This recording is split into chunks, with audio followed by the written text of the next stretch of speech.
믿음의 여인, 오늘 제목처럼 믿음의 여인은 정말 중요합니다. 특별히 믿음의 여인이 중요한 부분들이 언제 나오느냐? 힘든 삶을 살다가 그것을 이겨낼 때 믿음의 여인이 아주 중요한 역할을 합니다. 오늘 본문은 최악의 상황을 상정하고 그 속에서 믿음 있는 여인이 그것을 얼마나 잘 극복하는 이야기를 다룬 룻기입니다. 룻은 환경이 정말 안 좋았습니다. 젊어서 남편을 잃죠. 그리고 홀로 시어머니를 봉양하고 경제적으로도 여력은 없었습니다. 외국에서 시집 온 여인이에요. 그런데 그녀는 그 모든 것을 잘 감당해냅니다. 그리고 오늘 본문처럼 뭐라고 평가받느냐? 7 아들보다 귀한 며느리다. 아들보다 귀한 며느리, 또 대단한 일인데 7이라는 완전수를 쓴 거 보면 아무리 대단한 아들이 있다 할지라도 이 며느리만 못하다. 그만큼 대단한 며느리다. 이런 뜻입니다. 어떻게 그런 어려운 환경 속에서 이런 큰 훌륭한 평가를 받게 됐을까요? 오늘 함께 그 이유를 찾아볼까 합니다. 첫 번째, 믿음의 여인 룻은 좋은 만남의 축복을 얻었습니다. 실제적인 삶은 인생의 전반기에서는 사실 그렇게 좋은 만남은 아니었습니다. 민족이나 부모나 남편이 세상 말로 그렇게 복이 있다라고 보기 힘듭니다. 그의 민족은 모압 민족이었습니다. 모압 민족은 아브라함의 조카 롯, 그를 통해서 나온 민족이죠. 그런데 신명기 23장 3절에 보면 암몬 사람과 모압 사람은 여호와의 총회에 들어오지 못한다. 그러니까 이 사람들은 신앙인으로서 받아들일 수 없다, 이런 뜻입니다. 오늘날도 어느 나라와 어느 민족에서 태어났느냐가 사람의 일생에 굉장한 영향을 주죠. 그런 거죠. 또한 그의 부모도 썩 좋은 부모 같지는 않아요. 이방에 온 외국인들의 아들에게 사위를 맞을 정도로 좋은 부모는 아니었습니다. 아마 결혼 지참금을 목적으로 하지 않았을까 싶습니다. 또한 그의 남편은 일찍 죽습니다. 아이를 낳지 못하고 일찍 요절하죠. 결혼한 지 아마 몇 년 되지 않았을 것 같아요. 그러니까 룻은 인생의 초반기에는 아주 어려운, 좋지 않은 시간들을 보내죠. 그러나 인생의 후반기에 그는 하나님을 만나고 좋은 만남을 얻습니다. 우리나라와 세계에서 가장 유명한 피겨의 여왕은 김연아 씨죠. 이 김연아 씨는 얼마나 대단한 일을 했느냐. 정말 불모지와 같은 피겨 스케이팅, 한국의 그런 환경 속에서도 세계적인 선수가 됐습니다. 그를 보고 사람들이 용기를 얻어서 피겨를 시작한 아이들, 김연아 키즈가 지금 한 200명은 된다고 그래요. 이번에 동계 아시안 게임에 금메달 딴 차준환 선수도 김연아 키즈의 하나라고 합니다. 어떻게 이런 대단한 선수가 불모지에서 태어났을까요? 많은 이유가 있겠지만 그 중에 한 가지를 택하라면 그의 어머니가 아주 큰 역할을 했다고 합니다. 이 어머니는 김연아 선수가 사춘기 시절에, 사춘기 때 얼마나 방황합니까? 그러니까 선수로서 이제 좀 질리는 거죠. 그래서 피겨를 그만두려고 할 때 그를 그만두지 못하게 잘 다독여서 세계적인 선수까지 이끌었다고 합니다. 김연아 선수가 차로 많이 이동을 했는데 이동할 때마다 그냥 놀게 하지 않고 그 어머니는 세계적인 선수가 되려면 영어를 공부해야 된다고 영어 공부를 시켰대요. 그래서 차에서 매일 영어를 들어서 유학을 가지 않았는데 영어로 곧잘 인터뷰를 하는 모습을 보셨을 겁니다. 그의 어머니는 또한 운전기사 역할을 했고 안마를 배워서 스포츠 마사지사 역할을 했고 엄한 코치 역할도 감당했습니다. 그래서 최소한 14년 이상 풀타임으로 자신의 딸의 성공을 위해서 헌신했고 그래서 그런 세계적인 선수가 나왔다는 거죠. 저희 교회에도 아주 유명한 아주 장래가 촉망받는 야구 선수가 있어요. 그의 부모를 보면 정말 자녀를 위해서 얼마나 헌신하고 기도하는지 모릅니다. 하물며 좋은 어머니나 부모를 만나도 이런 큰 유익이 있는데, 언제나 선한 계획을 가지고 우리를 이끄시는 우리의 아버지 하나님이 계시다면 얼마나 큰 유익이 있을까요? 이 룻은 하나님을 만납니다. 그래서 하나님께서 그에게 2명을 보내요. 그 2명이 누구냐면 아시다시피 그의 시어머니 나오미와 보아스입니다. 나오미는 좋은 시어머니를 의미하는 것은 아닙니다. 물론 좋은 시어머니였지만 성경에서 말하는 나오미는 룻을 신앙으로 이끈 신앙의 멘토 역할을 하는 사람으로 나타나 있습니다. 나오미는 신앙의 어려움을 많이 겪습니다. 그리고 사사기에 보면 인간의 구원의 구조를 타락, 회개, 회심, 구원의 순서로 순환시키는 이야기가 나오는데, 이 나오미의 인생이 그것을 겪습니다. 신앙의 터전을 버리고 타락해서 예루살렘을 떠나서 타지에서 10년을 보내다가 실패를 하죠. 그리고 나서 그는 회개합니다. 자신은 슬픔의 어머니 마라라고 이야기하죠. 그리고 나서 원래 가야 할 자리를 용기를 내서 회심의 신앙의 모습도 보여줘요. 타락, 회개, 회심. 나오미는 그 모습을 고스란히 룻에게 보여줍니다. 그래서 룻이 그를 통해서 하나님을 알게 돼요. 그래서 나중에 뭐라고 하느냐, 당신의 하나님이 나의 하나님이 될 것이다 라고 신앙을 얻게 되죠. 여러분, 신앙은 말로 가르치는 것이 아니라고 그랬습니다. 신앙은 눈으로 배우는 거죠. 부모의 신앙, 어떠한 신앙을 보여주느냐가 자녀의 신앙을 결정한다라고도 볼 수 있습니다. 또한 그런 좋은 만남과 더불어서 그는 보아스라는 왕자님을 만나죠. 보아스를 만나서 그는 신데렐라와 같이 아주 화려한 인생으로 바뀝니다. 하지만 보아스가 뜻하는 것도 왕자님을 뜻하는 것은 아닙니다. 보아스는 예수 그리스도를 예표하는 인물입니다. 이 보아스는 추수의 주인이고 안식의 공급자였고 필요의 충족자였고 은혜의 공급자였고 그의 빚을 물러주는 기업의 물을 자, 예수님을 예표하는 보아스, 그의 거룩한 신부로서의 룻, 예수님을 인격적으로 만났다라는 것을 보아스와의 만남을 통해서 구현합니다. 결국 그의 인생의 첫 번째는 하나님의 좋은 만남으로 시작됐다는 것입니다. 그리고 두 번째는 그는 신앙을 갖고 나서 신앙을 통하여 역사의 저편을 볼 수 있는 먼 시선을 얻게 됩니다. 여러분, 신앙은 시야를 넓히는 것입니다. 한국인의 평균 시력은 아마 1.0이 안 될 겁니다. 대부분의 사람들, 저를 포함해서 안경을 쓰잖아요. 근데 몽골 사람들의 평균 시력은 3.0이래요. 그래서 멀리 있는 것도 안 보이는데 말을 하면 금방 그 일이 일어난다고 그러죠. 왜 그렇게 시력이 좋으냐? 평소에 그 멀리 보는 그런 환경에 노출됐기 때문이라고 합니다. 멀리 보면 눈이 좋아지죠. 우리가 바둑이나 장기를 두면 자기가 두면 질지라도 옆에서 훈수하다 보면 자기 실력 이상으로 잘 둘 때가 있습니다. 왜 그러냐? 자기가 둘 때는 사심이 생겨요. 그러나 훈수를 둘 때는 객관적으로 그걸 보고 객관적으로 뭔가를 보게 되면 지혜가 나오는 거죠. 여러분, 신앙이란 여러 가지로 설명할 수 있지만 하나님 앞에 한 인간인 나를 객관화할 수 있는 것입니다.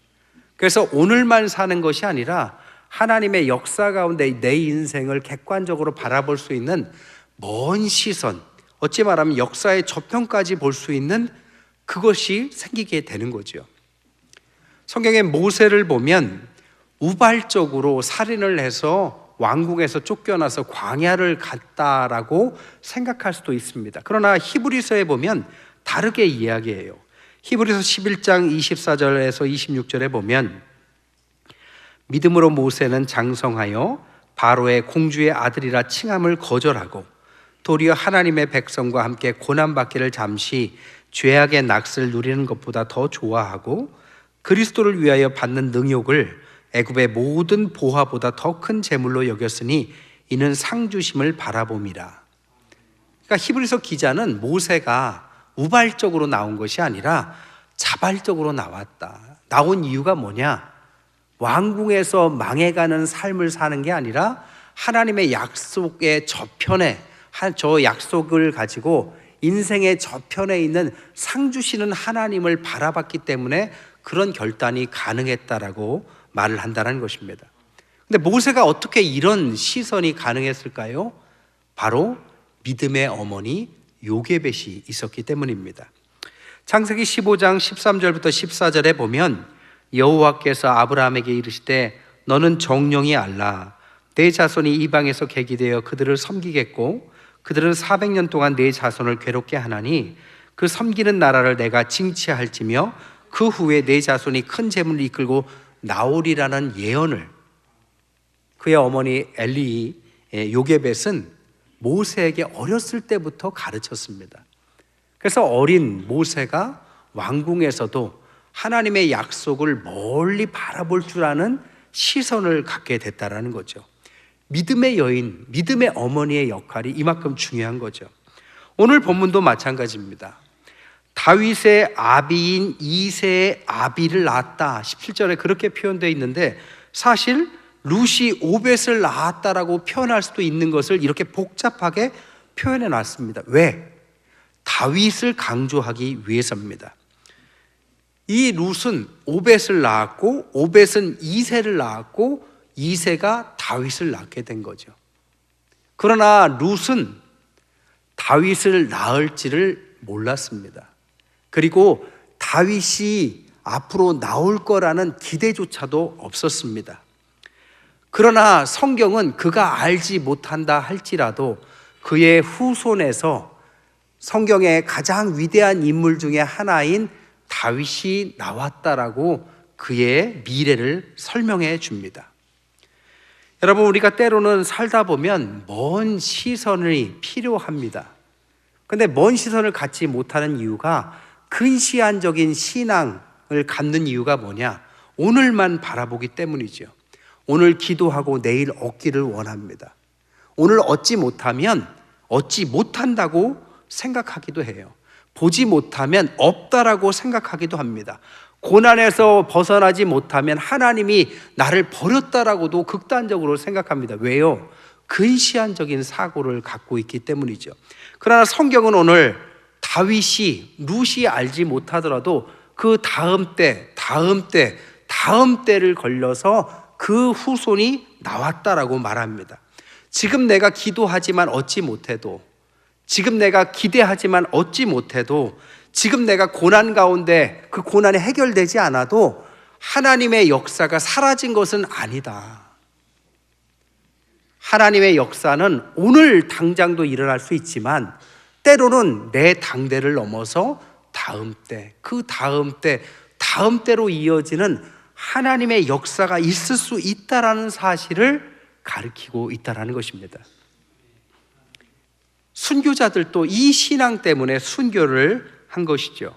우리 교단의 유명한 전도사님인 문준경 전도사님은 20세기 초반의 믿음의 여인입니다. 그는 일제시대도 겪고 6.25 전쟁도 겪습니다. 전라도 오지에서 살았는데 17살 때 남편에 의해서 소박을 맞고 자살 충동을 느낍니다. 그런데 집을 나와서 간 곳에서 이성봉 목사님의 부흥회에 참석해요. 그리고 나서 신앙을 얻고 자신의 삶을 내려놓고 먼 시야를 가지고 신앙의 길을 걷습니다. 1년에 고무신을 9켤레씩이나 갈아 신으면서 열심히 전도를 합니다. 그러나 그의 당대에는 결국 공산당에 의해서 처참히 순교를 당하죠. 그러나 그가 죽고 나서 어떤 일이 일어났느냐?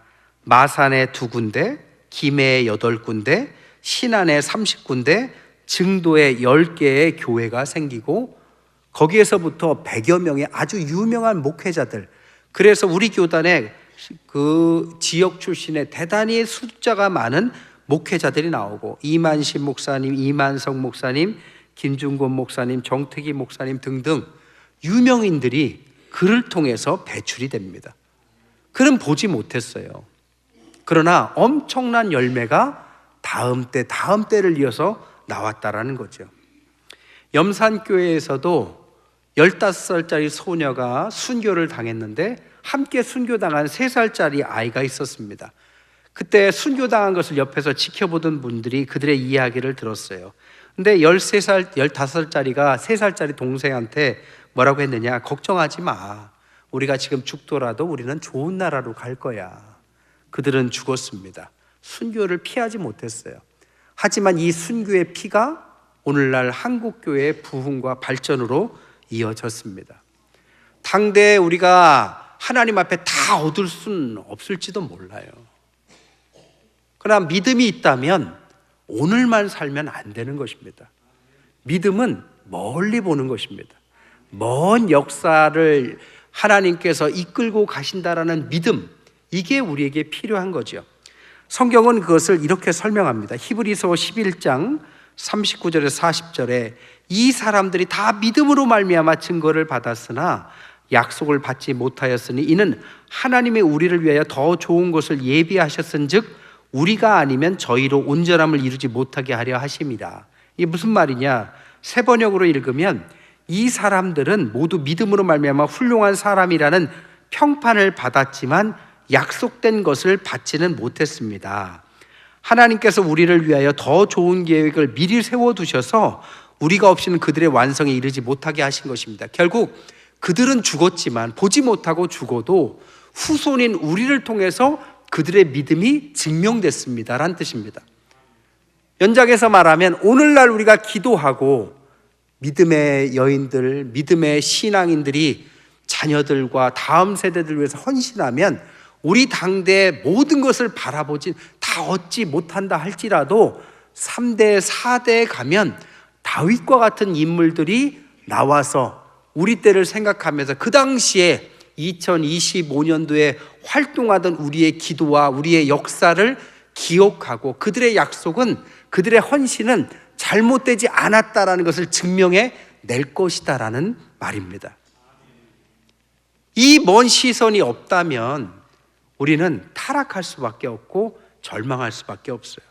신앙의 먼 시선이 있어야만 우리는 죄와 타협하지 않고 믿음의 길을 고수할 수 있습니다. 소망과 용기를 포기하지 않을 수 있습니다. 내 야망보다는 하나님의 비전을 따라갈 수 있습니다. 지금 주어진 일이 아무리 작고 보잘것없어도 헌신할 수 있는 용기와 그런 믿음은 여기에서 나오는 것이죠. 그리고 마지막에 룻은 결국 결단과 행동으로 그의 삶을 옮깁니다. 이 룻기를 가만히 보면 재미있는 게 있어요. 나오미의 아들이 둘이 나옵니다. 그리고 둘 다 죽어요. 그리고 둘 다 며느리가 있고 두 며느리가 다 선택을 합니다. 아니 굳이 둘을 쓸 필요가 있을까요? 그냥 룻만 있어서 한 명의 아들이 며느리를 얻고 이런 스토리로 해도 충분히 이해가 갈 텐데 왜 굳이 성경은 두 명의 똑같은 상황을 상정했을까요? 바로 이 두 명의 사람들의 선택과 그 다른 선택이 어떤 결과를 보여주는지를 설명하기 위해서입니다. 여러분, 오르바는 또 다른 며느리였지만 세상의 길로 갑니다. 룻과는 다른 신앙의 길로 가지 않죠. 여러분, 오르바가 그 이후에 어떻게 됐습니까? 아시는 분 있으세요? 알면 저한테 좀 연락을 주십시오. 저는 아무리 찾아도 오르바가 그 이후에 시집을 또 갔는지 친정을 가서 잘 먹고 잘 살았는지 알 길이 없습니다. 성경은 왜 오르바를 기억하지 않을까요? 관심이 없기 때문입니다. 그가 신앙의 길을 선택하지 않아서 망했다가 아니라 하나님의 신앙의 길을 따르지 않는 사람들에게 하나님은 관심이 없다입니다. 룻기에 보면 또 다른 그런 게 나오죠. 바로 보아스보다 앞서서 기업을 빚을 탕감해 줄 수 있는 우선순위에 있는 어떤 사람인데 그 사람은 뭐라고 이름이 있느냐? 무명씨라고 나와 있습니다. 이름은 있었겠죠. 근데 성경은 그의 이름을 기억하고 싶어 하지 않아요. 아니, 관심조차 없습니다. 보아스만 관심이 있어요. 저는 개인적으로 오르바가 룻보다 좋은 선택을 했으면 참 좋았겠다라는 생각을 합니다. 저는 항상 아브라함의 조카 롯과 룻기의 룻이 항상 헷갈려요. 오르바였으면 구분이 참 쉬웠을 텐데, 그죠? 그러면 룻기가 아니라 오르바기라는 성경을 우리가 읽고 있을 텐데요. 그러나 룻이 그것을 선택했고 성경은 룻을 기억했습니다. 보아스가 그것을 선택했고 이름이 없는 사람이 아니라 보아스를 성경은 기억하고 있다는 것입니다. 신앙은 선택입니다. 그리고 결단입니다. 그 결단은 이 땅에서 어떤 삶을 사느냐가 아니라 하나님께서 성경에서 그를 기억하느냐로 평가를 받습니다. 우리가 이 땅에서 꼭 성공적인 삶을 살지 못해도 우리가 신앙의 선택과 결단을 한다면 다른 사람은 몰라도 하나님은 기억하실 줄 믿습니다. 말씀을 정리할게요. 인류 역사의 가장 오래된 책은 성경입니다. 성경에서도 가장 지혜의 책을 하나 꼽으라 한다면 우리는 대부분 잠언을 꼽을 것입니다. 잠언이 31장까지 있어요. 근데 31장, 잠언의 결론과 같은 31장에 무엇이 잠언의 결론이냐? 현숙한 여인을 얻는 것이 지혜다라고 말합니다. 그러니까 인류 역사상 가장 오래된 책에서 가장 큰 지혜가 뭐냐? 현숙한 여인을 얻어라. 이 현숙한 여인이 뭐냐? 믿음의 여인을 말합니다. 믿음의 여인을 얻는다면 그를 통해서 너는 살 것이고, 그 여인을 얻는다면 그 여인이 가장 힘든 시기에 함께 기도할 것이고, 그의 여인이 자녀를 낳는다면 그 자녀가 믿음의 여인의 돌봄으로 그 믿음을 이어가서 너의 가문이 살 것이니 인생의 최고의 지혜는 바로 믿음의 여인이다라는 것이 성경, 그것도 잠언의 결론입니다. 믿음의 여인은 하나님을 인격적으로 만나는 사람입니다. 신앙을 근시안적으로 보는 것이 아니라 멀리 보고 오늘이 전부가 아니요 하나님께서 우리 당대, 혹 우리 당대에 이루시 아니면 다음 때 우리가 기억하지 못해도 하나님은 우리의 역사를 통하여 우리를 기억해 주시고 우리의 선택을 통하여 하나님은 이 땅에 하나님의 아름다운 나라를 만들어 가시는 그런 사람들을 하나님은 믿음의 여인들을 통하여 이루신다가 오늘 본문의 주제입니다. 아직 결혼하지 않는 미혼 형제분들, 예쁜 여자들만 찾지 마세요. 교회에는 예쁜 여자들 별로 없습니다. 믿음의 여인을 찾으세요. 믿음의 여인을 만나야 인생이 바뀝니다. 그래서 함께 기도하면서 믿음의 아름다운 가정을 이루시기를 주님의 이름으로 간절히 축원드립니다.